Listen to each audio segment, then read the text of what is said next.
we've learned a lot in these past 2 days at the Youth Climate Summit. The information that we received from various workshops and plenary presentations gave us so many reasons why we should change and how we can approach to changing our school environment and our community to just a healthier way of living.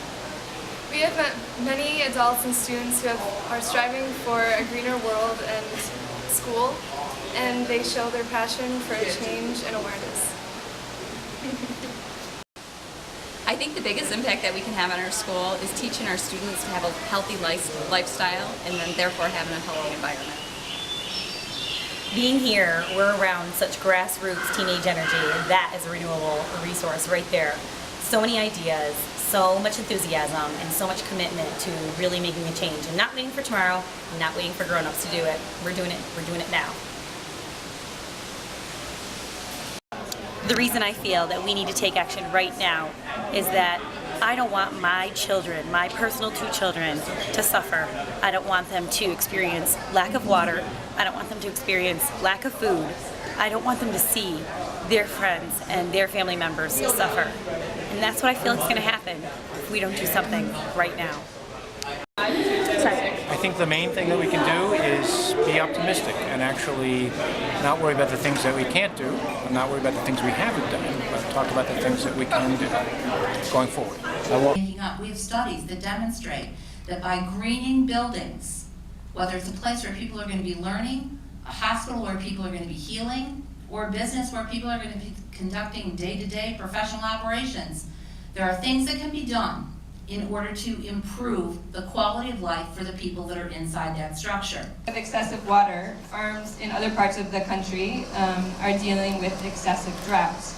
As I'm sure you talked about today, one of the models that scientists believe predict what will happen in this trajectory is that wet places will get wetter and dry places will get drier. This is a picture of what Texas looks like right now.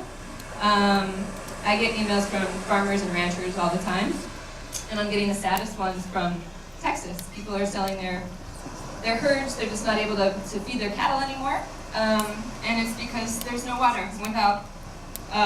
Without water, in a year when it doesn't rain at all, or in a year when it rains all the time, it's extremely hard to produce food. And I think at this point, I mean, have you guys heard enough of the background ocean waves? Raise your hand if we're okay with cutting the ocean waves. So whoever's got the ocean wave control, we can now take that. Don't know how to turn it off. There's one very, very important thing, and I think we've touched on it a little bit here. You gotta be lighthearted, but you also gotta be healthy. And so I would say the foundation for every single animal on the planet should be the same foundation we're trying to create for this horse, or that field, or the egg chickens, or our employees, which is health. Because if you're not healthy, you come in, and you're like, okay kids, let's save the world. Then you fall over and die. Not a lot's gonna happen, and that does happen to people, they die. We do too. And so I would argue that the most important things you can do are starting with yourself and your own body. Not necessarily sitting in front of the TV eating potato chips, smoking whatever you smoke, and watching inappropriate things, which we talked about earlier is not a great idea. But instead, eating really good food. I think it actually helps who you are.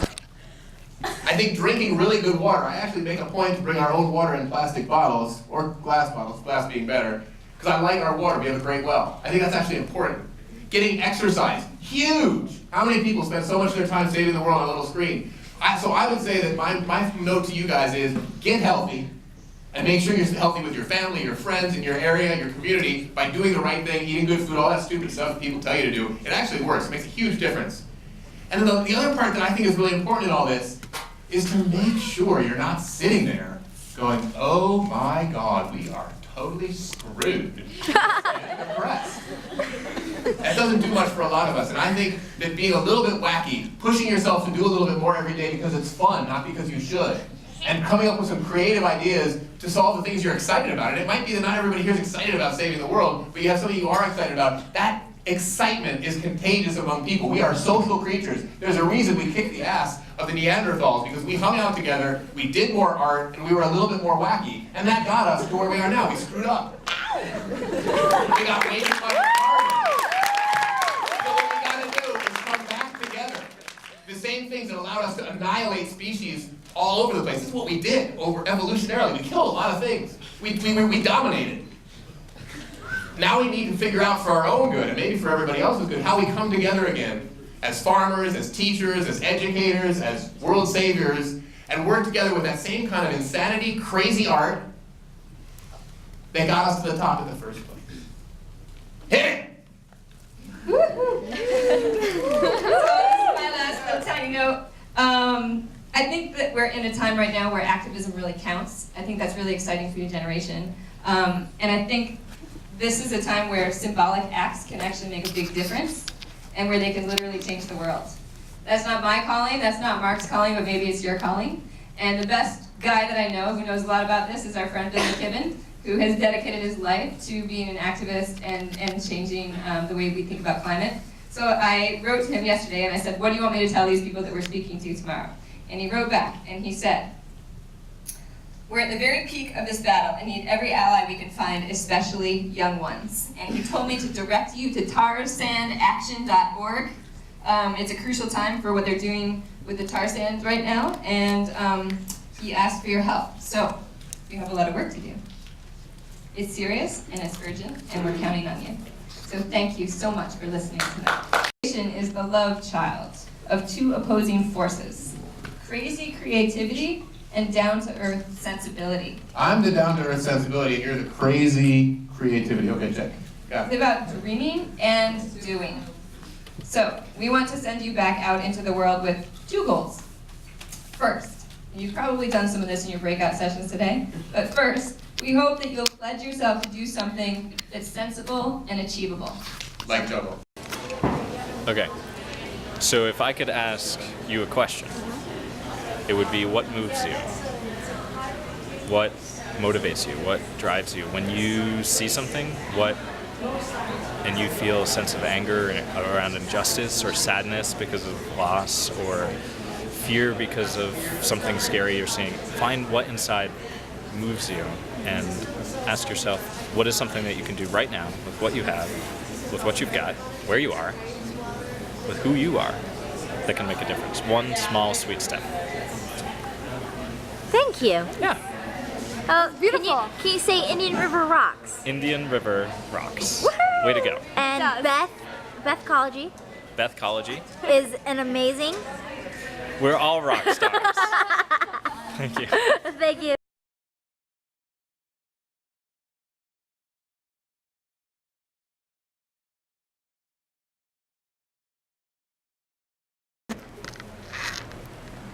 Hey, you there, you there, hey, you there, hey, you there, you there, hey, you there, yeah, we at the climate summit, we gonna do now, we got the groove on, I don't even know what I'm talking about, but we there, yeah, yeah, yeah. You just got served with my Word. what is this? A nut? Funny, right? Oh God, how do you turn this off? Oh God. The changes we make today impact the whole future. It is very important to be educated about climate change and the negative effects it will do and has done for our world. I believe we can make a difference in our school and community by becoming even more green and making an example of the positive outcome it has on everyone around us. We are committed to improving the sustainability and creating an environmentally green school.